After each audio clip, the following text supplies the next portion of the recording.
Excusez-moi, j'ai ri, ça ne finit pas. J'ai ri, ça ne finit pas. Il y en a qui disent que Aïcha, sur la politique, ce n'est pas ton couloir. Ce n'est pas de la politique. Je donne mon point de vue. Parce que c'est les élections présidentielles. Donc, on doit parler. Parce que si je ne parle pas, vous allez venir me taxer sur ma page qu'il y avait les élections, si tu n'as rien dit, vous allez venir parler. Donc, je me permets de parler avant que vous veniez me dire qu'il y avait les élections si on ne t'a pas entendu. Je demandais, est-ce que quelqu'un peut me dire ce qui se passe là? Les Camerounais qui supportent Issa Chirouma, vous voulez vraiment le changement? Donc vous voulez m'expliquer que le gars qui est l'allié du président depuis 1900, d'un coup est devenu son rival. Et tous ces Camerounais qui disaient que notre président est au frigo en Suisse, celui qu'on voit là, c'est la photocopie, c'est ceci, c'est un momie, c'est ci. Vous avez traité ce président de tous les noms. Hier, il vous a fait honte. Celui qui était au nord là-bas, c'était qui? C'est mon grand-père Son-Étienne qui est sorti de sa tombe. J'ai dit hier là, hier. Au nord Cameroun, qui était là-bas? Je ne comprends pas cette jeunesse qui est bantou, parce que c'est ce qu'on est, qui reste comme ça derrière les écrans et commence à dire que un patriarche est mort, il est décédé, et ceci, et cela. En fait, vous êtes là, vous n'avez même pas encore 50 ans, vous n'avez même pas 60 ans. Vous venez dire, vous venez prôner le décès d'un monsieur qui a 93 ans, qui a eu la chance de vivre. Parce que vous savez, en fait, la vieillesse, c'est une bénédiction. La vieillesse, c'est une bénédiction. Donc, les gens qui viennent là que, oh, il est vieux, il est mort, il est ceci. Le voici devant vous hier. C'était qui? Il est même plus en forme que le président de l'Assemblée nationale. Vous avez mis dans la tête des Camerounais que le président est dehors, oh, il n'est plus là, ce n'est pas lui, ce n'est pas lui. Celui que nous on a vu hier là, c'est qui? C'est son frère jumeau, à ma connaissance. Je ne sais pas qu'il a les frères, je ne sais pas qu'il est jumeau. Celui qu'on a vu au nord là, les jumeaux. Vous êtes dans la manipulation depuis 7 ans. Et cette manipulation ne va pas passer.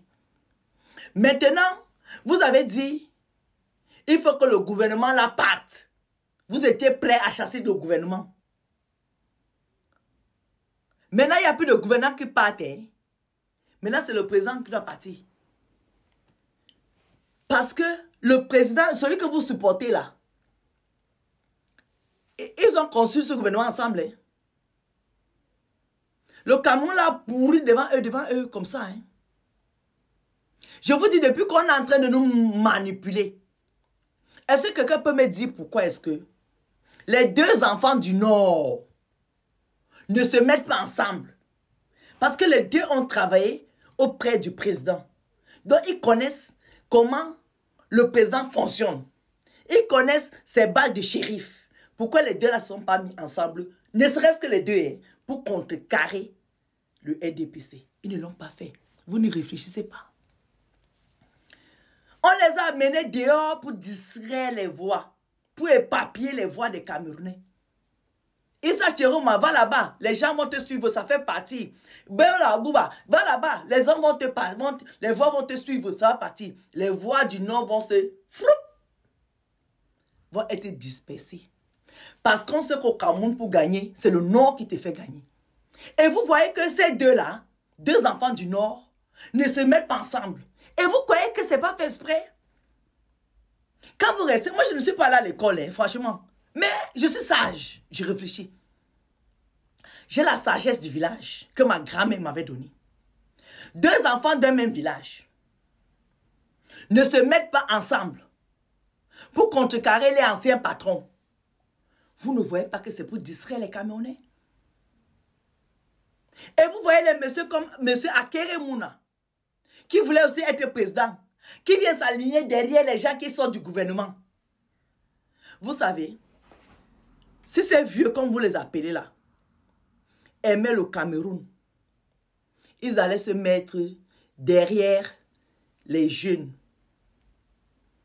Pour dire aux jeunes, nous on a échoué dans un pays qui se respecte, comme la France, où le premier ministre a fait la liste de son gouvernement aujourd'hui, le lendemain, il est venu avec la lettre de démission. Parce que le président et lui, ça ne passe pas. Il a compris qu'ils ne peuvent pas travailler ensemble. Il n'a même pas fait 2 jours, il s'est barré.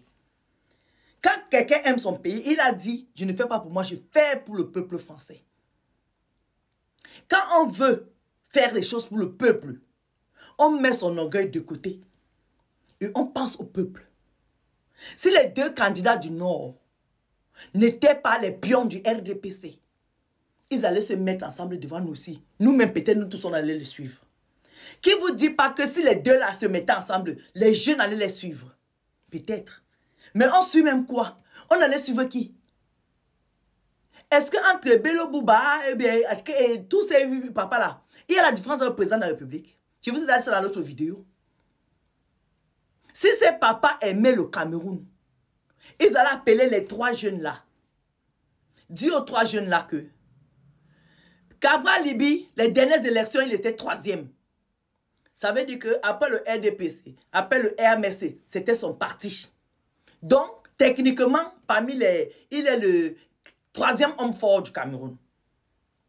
Quand j'ai dit 3e homme fort, ça veut dire qu'après le président de la République, il y avait le professeur Maurice Kamto. Après le professeur Maurice Kamto, venait Cabral Libi. C'est comme ça que c'est aligné. Maintenant, le professeur Maurice Kamto n'est plus là. Normalement, dans un pays où les gens se respectent, dans un pays où on parle politique, le professeur Maurice Kamto devait appeler son fils pour dire, Cabral, appelle tes frères, je me mets derrière vous. Le professeur Maurice Kamto, s'il soutenait vraiment le peuple camerounais, et qu'on l'a éliminé, parce qu'il savait, moi je dis, c'est un monsieur super intelligent, comment il n'a pas vu ça venir? Il savait que les gens du RDPC ont les tactiques, puisqu'il a travaillé avec eux. C'est un professeur, c'est un avocat super futé. Comment il a fait pour tomber dans un guet-apens, dans ce piège?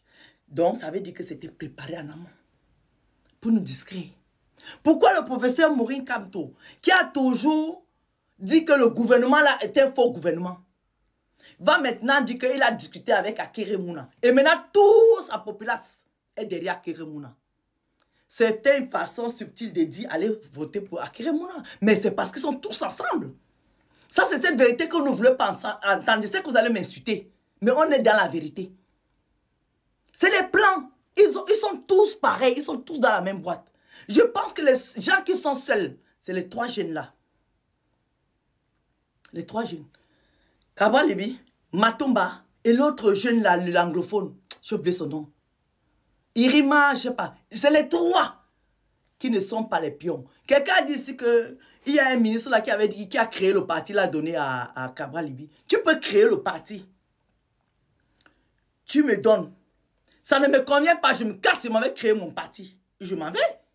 Oui. Je vous dis que le premier ministre de la France a été... Aujourd'hui, on a dit que tu es premier ministre. Le lendemain, le gars a formé son gouvernement. Le lendemain qui suivait, toi, 2e jour, il a déposé sa démission. Parce que quand il a discuté avec Macron, il a vu qu'il ne peut pas cohabiter. Il s'est barré.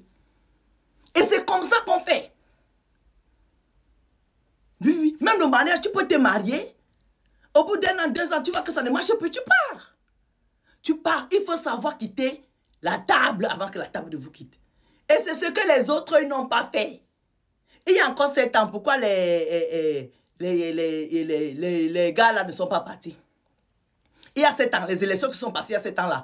Quand Kamto disait ici qu'on a volé ces élections, Kamto allait se battre, pourquoi ils ne sont pas venus soutenir Kamto? Vous voulez qu'on vous explique ça en quelle langue? Vous voulez qu'on vous explique en quelle langue que tous ces gens-là, ces gens du NDPC qu'on a mis dehors pour venir nous distraire, allez voter la marée orange. Je vous dis que si les gens, si les messieurs-là aimaient les Camerounais, ils allaient mettre Cabral Libi devant et le pousser. Mais ils ne le font pas.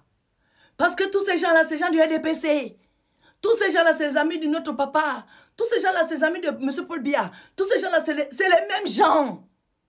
C'est les mêmes gens. Sortez de la discrétion. On est en train de nous distraire. Ah, pardon, allez voter la marée orange là-bas. Me fatiguer.